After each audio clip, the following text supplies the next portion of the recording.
దేవుని స్తోత్రం. ప్రభునందు ప్రియ సహోదరి సహోదరులకు శ్రోతలందరికీ నా శుభాభి వందనాలు తెలియపరుస్తున్నాను.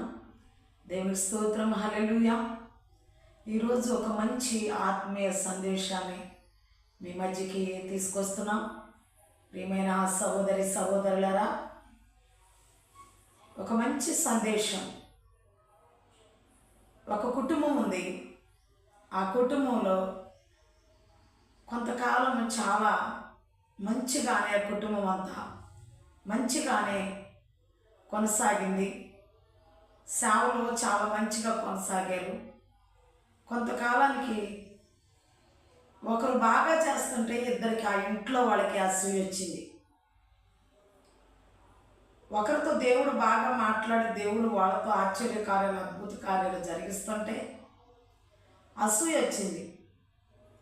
మన బైబిల్ లేఖనంలో నుంచి మిరియాముకి అనగా కుటుంబ అసూయ, మిరియాముకి గర్వము అసూయ వచ్చింది.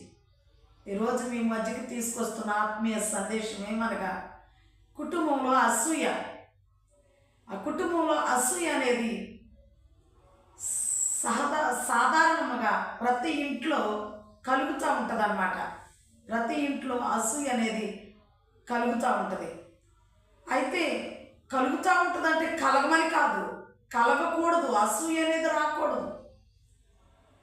అసూయ అనేది లేకుండా చాలా చక్కగా ఆ కుటుంబం సేవా అనుభవంలో ముందుకు సాగిపోతే మధ్యలో మిస్టేక్ అనేది, అనారోగ్యం అనేది, మరి శాపం అనేది, పాపం అనేది ఆ ఇంటి మీద వారి జీవితాల మీద పడకుండా ఉంటుంది. అయితే మొత్తానికి మిరియాము మీద దేవుని యొక్క కోపము, దేవుని యొక్క శాపము పడింది. చూద్దాం, పరిశుద్ధ గ్రంథంలోకి వెళదాం. మోషే ప్రవక్త 40 సంవత్సరాలు ఇశ్రాయేలుని నడిపించిన తర్వాత, 45 సంవత్సరాలు ఇశ్రాయేలు నడిపించిన తర్వాత వాళ్ళ మామ దగ్గరికి వెళ్ళి ఇశ్రాయేలీలతో మంచిగా ఆత్మీయంగా ఇశ్రాయేలీలతో బానిసలుగా ఉన్నాను, బానిసగా పెరిగినాను, వాళ్ళిచ్చే సుఖ సౌఖ్యాలు నాకు ఆనందంగా లేవు, ఇదిగో నా జనులైన వారిని విడిపించటమే నాకు ఆనందమని కొంతకాలం ఇశ్రాయేలులో తిరిగిన తరువాత వాళ్ళ మామ దగ్గరికి వెళ్ళాక అక్కడ వివాహం చేసుకుని తన భార్యని వెంట పెట్టుకుని వచ్చాడు.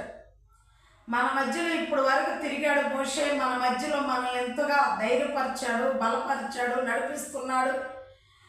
మోషే ద్వారా ఇన్ని అద్భుత కార్యాలు, ఆశ్చర్య కార్యాలు దేవుడు చేస్తున్నాడు. తన భార్య ఎలా ఉంటుందో చూడాలని ఇశ్రాయేలు ప్రజలకు ఉంటుంది కదండి.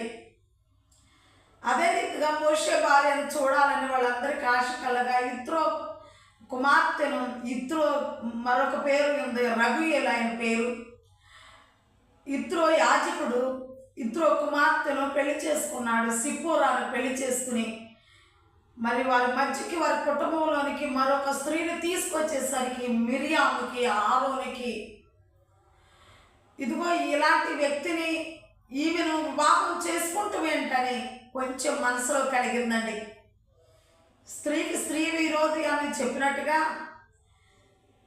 కొంచెం మరొక మనిషి వచ్చేసరికి అప్పటి వరకు మిరియాము యొక్క లక్షణాలు, మొదట పాటలు పాడింది, వారందరినీ మరి ఐగుప్తు నుంచి విడిపించిన తర్వాత పాటలు పాడుతూ నడిపించింది. ఆమె ఒక జీవితం యొక్క లక్షణాలు పాటలు పాడుతూ నడిపించింది. తన తమ్ముడు కోసం బానిసత్వంలోనైనా పెరిగింది. ఆమె కూడా వెళ్ళి బానిసల ఇంట్లో పెరిగింది. మరి తన తమ్ముడిని ప్రాణాలు కాపాడింది. అన్ని మంచి పనులే చేసింది, పాటలు పాడింది. ఒక బానిసగా పెరగాల్సి వచ్చింది తన తమ్ముడు కోసం. అంతేకాకుండా ఆయన ప్రాణాలు కూడా కాపాడింది. జమ్మపెట్టులో పెట్టి వదిలేసినప్పుడు తన ప్రాణాలు కూడా కాపాడింది. మూడవదిగా అక్కగా ఒక ఓర్పుగా ఉంది ఆమె. తన కుటుంబం పట్ల అనగా తన సహోదరుల పట్ల ఓర్పుగా ఉంది, అక్కగా ఓర్పుగా ఉంది. ఒక ప్రవక్తగా సేవ చేసింది. నాలుగవదిగా ఒక ప్రవక్తగా సేవ చేసింది. ఈ 4 అంశాల్లో బాగానే ఉంది. వచ్చేసింది, ఒక అసూయ అనేది వచ్చేసింది. ఇశ్రాయేలు ప్రజలందరూ మోషే భార్యను చూడాలి, మోషే భార్యను చూడాలి, మనందరినీ ఇలా నడిపించిన మోషే భార్య ఎలా ఉంటుందో చూడాలని ప్రజలందరూ ఆశించుండొచ్చు. తన ఇంటికి తీసుకొచ్చినాక ఆ వివాహం చేసుకున్న భార్యను బట్టి కొంచెం అసూయ పడింది. తన ఇంట్లోకి మరొక స్త్రీ వచ్చేసరికి అసూయ పడింది. ఇంటికి వచ్చిన మరి తమ్ముడు భార్యల పట్ల, ఇంటికి వచ్చిన కోడళ్ళ పట్ల కొంతమంది ఆడపడుచులు ఇలాంటి అసూయ మనసుతో ఉంటూ ఉంటారండి. దేవుని వాక్యం తెలిసిన వాళ్ళైతే అలా ఉండకూడదు, కానీ ఉంటూ ఉంటారు. అదే చేసింది మిరియాము కూడా. కొంచెం అసూయగా ఉంది. ఎప్పుడైతే అసూయగా ఉందో ఇంకా దేవుడు చూశాడండి, విన్నాడండి. సంఖ్యాకాండం 12వ అధ్యాయం 1వ వచనం చదువుదాం. మోషే కూషు దేశపు స్త్రీని పెళ్లి చేసుకొని ఉండేను కనుక అతడు పెళ్లి చేసుకుని ఆ స్త్రీని బట్టి మిరియాము అహరోను అతనికి విరోధముగా మాటలాడేది. ఇప్పుడు వరకు పాటలు పాడి నడిపించింది. ఇప్పుడు వరకు ఒక మంచి బానిసత్వమైన తమ్ముడి కోసం బానిసత్వమైన బలాయించింది. ఇప్పుడు వరకు మరి ఒక మంచి ప్రవక్తగా కూడా ఉంది. ఆ తమ్ముడిని ప్రాణాలతో కూడా కాపాడింది. ఏట్లో వదిలేసిన తమ్ముడిని ప్రాణాలతో కూడా కాపాడింది. ఒక ప్రవక్తగా కూడా ఎదిగింది. మరొక స్త్రీని పెళ్లి చేసుకుని ఇంటికి తేవగానే ఏమాను తను మరొక తమ్ముడు అహరోనును ఒక రకమైన మనసు వచ్చేసిందండి. ఒక రకమైన అతనికి విరోధంగా మాట్లాడుతూ మొదలుపెట్టారంట. ఏమని విరోధంగా? వారు మోషే చేత మాత్రమే యెహోవా పలికించనా, ఆయన మా చేతను పలికింపలేదా అని చెప్పుకొనగా యెహోవా ఈ మాట విన్నాడంట. పెళ్లి చేసుకుని ఆ భార్యను తీసుకురావటం ఏంటి? దేవుడు మాట్లాడే విధానాన్ని తీసుకురావటం ఏంటి? అతను వేరే స్త్రీని పెళ్లి చేసుకుని తీసుకొచ్చుకున్నాడు. కూషు దేశస్తురాలని ఆయనకు ఒక జీవితం కావాలి. ఆయన వివాహం చేసుకున్నాడు. సహోదరిని ప్రవక్తగాను, సహోదరిని పాటలు పాడే విధానంగాను, సహోదరిని ప్రవక్తగాను, సహోదరిని ప్రాణాలు కాపాడే రీతిగా, సహోదరిని ప్రార్థన సహాయం కోరే రీతిగా తిని ఇలాగే ఉండిపోవాలనుకుందా తన ఆలోచనలో? ఒకసారి మనం ఆలోచించాలి. తిని ఇలాగే ఉండాలనుకుందా? తన తమ్ముడిని, ప్రాణాలు కాపాడిన తమ్ముడిని పాటలు పాడి ముందుకు నడిపించిన, ప్రజలందరూ ముందుకు నడిపించిన సహోదరుడికి సహకారిగా ఉన్న మరి సహోదరి అలాగే ఉండిపోవాలనుకుందా? మరి తన మనసులో ఎలాంటి మనసు వచ్చిందో ఇతని చేతనే దేవుడు మాట్లాడతాడా? అతను వెంటనే వివాహం చేసుకోగానే ఇతని చేతనే దేవుడు మాట్లాడతాడా అని వీళ్ళిద్దరు అనుకుంటున్నారండి. వీళ్ళిద్దరు మాట్లాడుకుంటూ దేవుని విన్నారు. మంచి లక్షణాలు కలిగిన స్త్రీయే, కానీ 5వ లక్షణం వచ్చేసరికి ఆమెలో గర్వము, అసూయ వచ్చిందండి. ఆ కుటుంబంలో స్టార్ట్ అయింది. మోషే భార్య ఇంటికి రావడమే కుటుంబంలో స్టార్ట్ అయింది. అసూయ, ద్వేషము స్టార్ట్ అయింది. అప్పటి వరకు పాటలు పాడింది, అప్పటి వరకు తనను ప్రాణాలు కాపాడింది, అప్పటి వరకు ప్రవక్తగా ఉంది, అప్పటి వరకు చాలా బానిసైన భరించింది. తన సహోదరుల కొరకు ఎన్ని కష్టాలైనా ఓర్చుకుంది. కానీ సహోదరుని వివాహం చేసుకోవటమే మనసులో ఇద్దరికి ఒక రకమైన గర్వం వచ్చేసింది, అసూయ వచ్చేసింది. అప్పుడు యెహోవా విని అంటున్నారు, యెహోవా నాకు వచ్చింది, యెహోవా మీరు ముగ్గురు ప్రత్యక్ష గుడారములకు రండిని హఠాత్తుగా మోషే అహరోను మిరియాలను ఆజ్ఞాపించారు. హఠాత్తుగా దేవుని ఉగ్రత కూడా హఠాత్తుగానే వస్తుందండి. దేవుని యొక్క కోపం హఠాత్తుగా వస్తుందండి. నువ్వు చేసేసుకుంటూ వెళ్ళిపోతున్నాలే, దేవుడు చూడలే, మనసులో ఆలోచించుకుంటూ కీడు ఆలోచనలు, కీడు తలంపులు, కీడు ఉద్దేశాలతో నేను అనుకుంటూ ఉంటున్నానే, నాకేం జరగదు అనుకున్నామేమో. హఠాత్తుగా పిలుస్తాడు ఆయన. ఏం చేస్తున్నామని హఠాత్తుగా పిలుస్తాడు. దృష్టి ఉంచాడండి ఈ కుటుంబం మీద. దేవుడు చాలా దృష్టి పెట్టాడండి. ఎందుకంటే తన ప్రజలను బానిసత్వం నుంచి విడిపిస్తున్నారు కనుక తన ప్రజల బాధను దేవుడు విని ఈ కుటుంబాన్ని, ఆ ప్రజలందరినీ విడిపించడానికి ఈ కుటుంబాన్ని పరిచర్యలో వాడుకుంటున్నాడు కనుక ఈ కుటుంబాన్ని మీద దృష్టి పెట్టారు దేవుడు. హల్లెలూయా, దేవునికి స్తోత్రం. హల్లెలూయా. ప్రియ సహోదరి, సహోదరుడా, నీవు మంచి లక్షణాలుగా ఉన్నంతకాలం ఉండాలి. అంతేగాని మరొక స్త్రీ ఇంటికి వచ్చిందని వెంటనే నీకు అసూయ గర్వం రావటం వలన ఎవరికి ప్రాబ్లం అయిందండి? మోషకి ఏం ప్రాబ్లం అవ్వలేదండి. వచ్చిన సిపోరాకు ప్రాబ్లం అవ్వలేదండి. ఆ సిపోరా కూడా చాలా మంచి జ్ఞానవంతురాలండి. మోషేని దేవుడు నా ప్రజలు విడిపించడానికి వెళ్ళు అన్నప్పుడు ఆయన గబగబా దేవుడు మాట్లాడుతూనే ఉన్నాడు. ప్రయాణమయ్యి బయలుదేరి వెళుతూనే ఉన్నాడు. ఆ మార్గంలో ప్రయాణం మళ్ళీ దేవుని ఆత్మే దేవుడే మోషేను చంపడానికి వస్తుంటే వెంటనే సిపోర జ్ఞానముతో అదిగో ఒక రాయిని, ఒక చిన్న కత్తిని తీసుకుని, రాతి కత్తిని తీసుకుని మోషేకు పుట్టిన పిల్లలకి సున్నతి చేసినట్టుగా కూడా ఉంది. అప్పుడు దేవుని యొక్క కోపం అంటే జ్ఞానవంతురాలు. కుటుంబం అంతా రక్షించబడకుండా దేవుడు వెళ్ళమనగానే వెళతాం కాదు. పిల్లలు కుటుంబం అందరూ రక్షించబడాలన్న జ్ఞానవంతురాలు అప్పుడు దేవుడు తన పరిచయకు వాడుకుంటాడన్న జ్ఞానవంతురాలు జ్ఞానం కలిగిన వ్యక్తి. మరి సిపోరాలో కూడా ఇత్రోకు పుట్టిన యాజకుడికి పుట్టిన కుమార్తె ప్రార్థన పరురాలే, ఓర్పు మంతురాలే. ఆమె కూడా వచ్చి సాకారిగా ఉండి ఇంకా రెండంతలుగా సేవ అభివృద్ధి చెందుద్ది. గ్రహించలేదండి. ఆ మిరియం ఆ మాట ఆలోచించలేకపోయిందండి.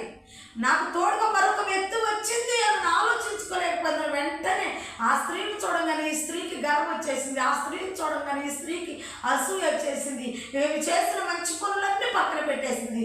వెంటనే గర్వం తెచ్చేసుకుందండి. మనసులోకి గర్వించేసింది. ఆ గర్వం రావటమే దేవుడు ఈమె మాట్లాడిన మాట అంతా దేవుడు విన్నాడు. దృష్టి పెట్టిన దేవుడు, ఈ కుటుంబం మీద బాగా దృష్టి పెట్టిన దేవుడు ఆ మాట విన్నాడు. హఠాత్తుగా దేవునితో మాట్లాడతాకు ముగ్గురిని ఆయన ఎదుట నిలబెట్టడానికి ఇష్టపడ్డాడు. ముగ్గురు వచ్చి ఆయన ఎదుట నిలబడ్డారండి. ప్రత్యక్ష గుడారం యొక్క ద్వారం నిలిచి అహరోను మిరియామును పిలిచి, ప్రత్యక్షపు గుడారం యొక్క ద్వారమునంతా నిలిచి దేవుడే నిలిచి అహరోనుని మిరియామును పిలిచాడంట. వారిద్దరు రాగా ఆయన నా మాటలు వినుడి, మీలో ప్రవక్త ఉండిన ఎడల యెహోవానగు నేను దర్శనమిచ్చి అతడు నన్ను తెలుసుకున్నట్టు కలలో అతనితో మాట్లాడుతున్నాను. నా సేవకుడైన మోషే అటివాడు కాదు, అతడు నా ఇల్లంతటిలో నమ్మకమైన వాడు. నేను గోడ భావములతో కాదు, దర్శనమిచ్చి ముఖాముఖిగా అతనితో మాట్లాడుతున్నాను. అతనితో మాట్లాడే విధానం ఎట్లా ఉందో తెలుసు. గోడ భావంతో చాలామంది దర్శనాలు వస్తాయి. ఆ దర్శనాలు గోడ భావంతో కనపడతా ఉంటాయి. క్లారిటీగా స్పష్టంగా దేవుడు ముఖాముఖిగా కనపడవండి. దర్శనాలు కూడా గోడ భావముతో వాళ్ళకి జరిగేది రివర్స్గా కనపడదు. గోడ భావంతో మర్మంతో కనపడదు. మోషేతో నేను అట్లా గోడ భావంతో మాట్లాడి ముఖాముఖిగా బయలుపరచుకున్నా. మీలో ప్రవక్త ఉండి నీడలో గోడ భావముతో మాట్లాడేవాళ్ళు బయలుపరిచేవారు ఉన్నారు, కానీ మోషే అలాంటి ప్రవక్త ఎక్కడైనా ఉన్నాడా? మోషే నా ఇల్లంతట్లో నమ్మకస్తుడు. మోషే లాంటి ప్రవక్త ఎక్కడైనా ఉన్నాడా? మోషేను గురించి మీరు ఎందుకు ఇలా మాట్లాడుకుంటున్నారని ఎంత స్పష్టంగా దేవుడు మాట్లాడుతున్నాడండి. నిలిచి వారిని పిలిచారు, ఆయన నిలిచారు. ప్రత్యక్షము గుడారం వాగట ముందు ఆయన నిలిచారు, వాళ్ళని పిలిచారు. దేవుడు నిన్ను నన్ను పిలుస్తాడు. ఆయన నిలుచుని ఆయన న్యాయాధిపతి, తీర్పు తీరుస్తాడు, న్యాయకర్త. ఆయన పిలుస్తాడు, నిలుస్తాడు, నీతో నాతో మాట్లాడతాడు. గర్వం రానివద్దండి. పాటలు పాడే విధానంలో బాగానే ఉన్నావు, ప్రవక్తగా ఉన్నప్పుడు బాగానే ఉన్నావు, సేవలో కష్టాలు పడేటప్పుడు బాగానే ఉన్నావు. చాలా తగ్గించుకుని ఇలా ఉంటేనే దేవుడు వాడుకుంటాడని చాలా తగ్గించుకుని బాగానే ఉన్నావు. బానిసగానైనా ఉన్నావు, చాలా బాగా అక్కగా కుటుంబంలో అన్ని బాధ్యతలు తీసుకున్నావు. కానీ చివరికి ఎందుకనండి మరొక స్త్రీ వచ్చేసరికి అసూయ రావటం ఇంట్లోకి. ఆ ఇంట్లోకి ఒక స్త్రీ వచ్చేసరికి అసూయ ఎందుకు రావాలండి? ఎందుకు రావాలి? ఇత్రో కూతురే కదా, యాజకుడు కూతురే కదా, మంచి జ్ఞానవంతురాలే కదా. రే సహోదరుడు సహోదరి, కుటుంబంలో ఇలాంటి అసూయ ప్రతి కుటుంబంలో ఉంటుందండి. మరొక స్త్రీ రాగానే కలహాలు ప్రారంభమవుతున్నాయండి. అత్తకి కోళ్ళకు పడదు, కోళ్ళకి అత్తకు పడదు, ఆడపడుసులకి వదులకు పడదు, వదులకు ఆడపడుసులకు పడదు. అసూయ వచ్చేస్తుందండి. దీన్ని తీసివేసుకోవాలండి. ఎక్కడో లేదండి పాపము. నీ ఇంట్లోనే ఉంది, నీ ఇంట్లోనే అసూయ ఉంది, నీ ఇంట్లోనే గర్వం ఉంది, నీలోనే గర్వం ఉంది, నీలోనే అసూయ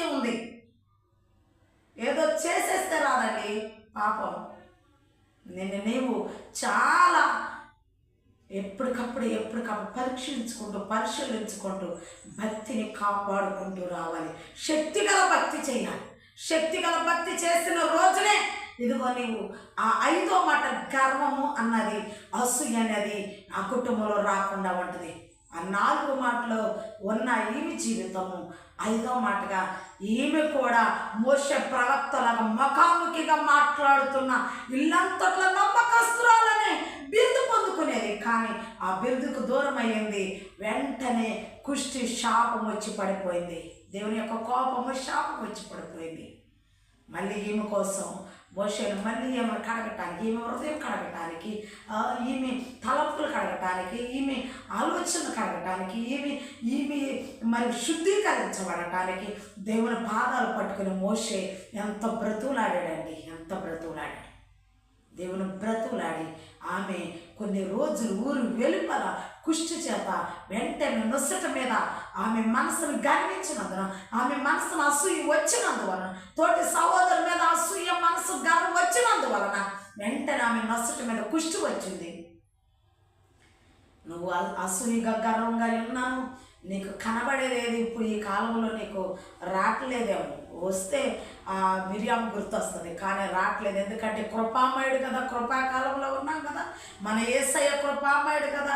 ఆనాడు మోషే ధర్మశాస్త్రం ప్రకారం ఇదిగో పన్నుకు పన్ను, కంటికి కన్ను, ఎవరు దేంతో పాపం చేస్తే దాన్ని పీకి పక్కన పారేయాలి. కానీ కృపామయుడు కనుక, కృపాకాలం కనుక ఇప్పుడు వెంటనే నీకు అసూయతో ఉన్నాను, ద్వేషంతో ఉన్నాను, నీకు వెంటనే ఏది జరగక నీవు అలాగే ఆ పాపంలో కంటిన్యూషన్గా వెళ్ళిపోతున్నావు. మంచోడులే దేవుడు, మర్చిపోయేళ్ళే నన్ను, నేను చేసిన అసూయ కానీ ద్వేషం కానీ కపటమేనని మర్చిపోయేళ్ళే, చూడట్లేదని అనుకుంటున్నాం. ఒకని పాపములు వాని వెంట వెళుతున్నాయి, ఒకని పాపములు వాని కంటే ముందు వెళుతున్నాయి. ఒకని పాపములు వాని వెంట వెళ్ళటం కంటే ఒకని పాపములు వాని కంటే ముందు వెళితే తర్వాత నువ్వు తేలిగ్గా పరమనికి ఎక్కుతావు, అనగా పారదేశానికి వెళతావు. నీ పాపాలు ప్రతిరోజు ఒప్పేసుకుంటే నీ పాపాలు ప్రతిరోజు దేవుని దగ్గరికి వెళ్ళిపోతాయి, క్షమించేస్తున్నాడు. అలా ఒప్పుకోకుండా ఉన్నామంటే ఒకరి పాపములు వాని వెంట వెళుతున్నాయి, అనగా ఒక మూట అయితే మోసుకుని వెళతావు. ఆ మూట మోసుకుని వెళ్ళినందుకు తీర్పులో నిలబడాలి, తీర్పు తీర్చాల్సి వస్తుంది అన్నమాట. నీ పాపములు ప్రతిరోజు ఒప్పేసుకో. ఒకరి పాపములు ఒకరి వెంట వెళుతున్నాయి, ఒకరి పాపములు ఒకరి కంటే వానికంటే ముందు వెళతాయి. ముందు వెళ్ళేటట్టుగా చేసుకో. నీ పాపాలు ముందు వెళ్ళిపోతాయి. నా ప్రతిరోజు నువ్వు ముందు నీ పాపాలు ఒప్పేసుకో. ఈ లోకంలో ఉండగానే నీ పాపాలని ఒప్పేసుకో. గర్వం వచ్చిందా, అసూయ వచ్చిందా, ద్వేషం వచ్చిందా, కపటం వచ్చిందా, ఏమి కలిగి ఉన్నావో అవన్నీ ఒప్పేసుకుంటా ఉంటే ప్రతిరోజు నిన్ను ఆయన క్షమిస్తూ ఉంటాడు. ఆయన క్షమిస్తున్నాడు కదా అని ప్రతిరోజు నువ్వు అదే థాట్లో ఉండద్దండి. దేవునికి స్తోత్రం. హల్లెలూయా, హల్లెలూయా.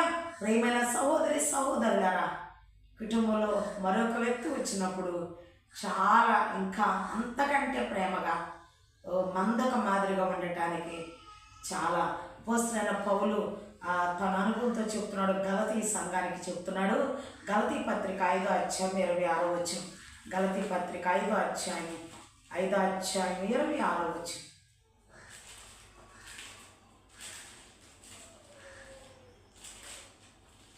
ఐదో అధ్యాయం 26వ వచనం. ఒకరినొకరు వివాదమునకు రేపకయు, ఒకరి యందు ఒకరును అసూయ పడకయు, వృధాగా అతిశయపడకము ముందు. ఎంత బాగా మాట్లాడుతున్నారో చూడండి. అపోస్తలుడైన పౌలు గారు గలతీ సంఘానికి వ్రాస్తున్నారు. గలతీ సంఘానికి మనం ఆత్మను అనుసరించి జీవించుతున్న వారు అయితేమా, ఆత్మను అనుసరించి క్రమంగా నడుచుకుందుము. మనం ఆత్మను అనుసరించి జీవించి ఉన్న వారు అయితేమా, ఆత్మను అనుసరించి క్రమంగా నడుచుకుందాం. ఒకవేళ మనం ఆత్మను అనుసరించి జీవించిన వారు అయితే ఆత్మను అనుసరించి క్రమంగా నడుచుకుందాం. ఆత్మను అనుసరించి క్రమంగా నడిచే విధానం ఏంటో తెలుసా? ఒకరినొకరు వివాదము రేపకుండా ఉండాలి, వివాదం రేపుకోకుండా ఉండాలి. ఒకరినొకరు అసూయ పడకయు, వృధాగా అతిశయ పడకయు ఉండాలి. ఆత్మను అనుసరించి నడిస్తే, ఆత్మానుసారమైన జీవితం నీకు ఉంటే, ఆత్మానుసారమైన భక్తి నీకుంటే, ఆత్మానుసారమైన అనుకూలన ఉంటే ఒకరి మీద ఒకరు అసూయపడకూడదు, ఒకరి మీద ఒకరు వివాదం రేపుకోకూడదు, ఒకరినొకరు వివాదం రేపుకోకూడదు. అంతేకాకుండా ఒకరినొకరు అతిశయించకూడదు. ఒకరి మీద ఒకరు నీకంటే నేను గొప్ప, నీతోనే మాట్లాడతాడే దేవుడు, నీకంటే నేను గొప్ప కాదా, నేను పాటలు పాడలేదా, నిన్ను జమ్ముపెట్టులో నుంచి కాపాడలేదా, నేను ఒక ప్రవక్తగా ఉండలేదా, ఇదిగో నేను చాలా బానిసగా కూడా నీ కొరకు నేను జీవించలేదా, నీతోనే మాట్లాడతాడా, నేను కూడా దేవుడు గొప్ప కార్యాలు దేవుని కొరకు నేను నిలబడలేదా అని ఒకరి మీద ఒకరు అతిశయపడద్దు, ఒకరి మీద ఒకరు అతిశయపడద్దు, ఒకరు వివాదం రేపుకోవద్దు, ఒకరి మీద ఒకరు అసూయపడద్దు. చక్కగా చెప్తున్నాడు అపోస్తలుడైన పౌలు గలతీ సంఘానికి. దేవుని వాక్యం మనతో మాట్లాడుతుంది, దేవుడు మనతో మాట్లాడుతున్నాడు. అసూయపడొద్దండి, గర్వంగా మాట్లాడొద్దండి, ఒకరినొకరు అతిశయించుకోకూడదు. నీ మీద నేను గొప్ప, నా మీద నువ్వు గొప్ప అనుకోవద్దండి. దేవుడు నీకు ఇచ్చిన అనుభవం నీకు ఇస్తాడు, నాకు ఇచ్చిన అనుభవం నాకు ఇస్తాడు. దేవుడు ఎవరిని అనాథులకు విడిచిపెట్టడు, ఒంటరి వారిని చేయడు. దేవుడు మనకు తోడై ఉండే దేవుడు, దేవుడు మనల్ని నడిపించే దేవుడు.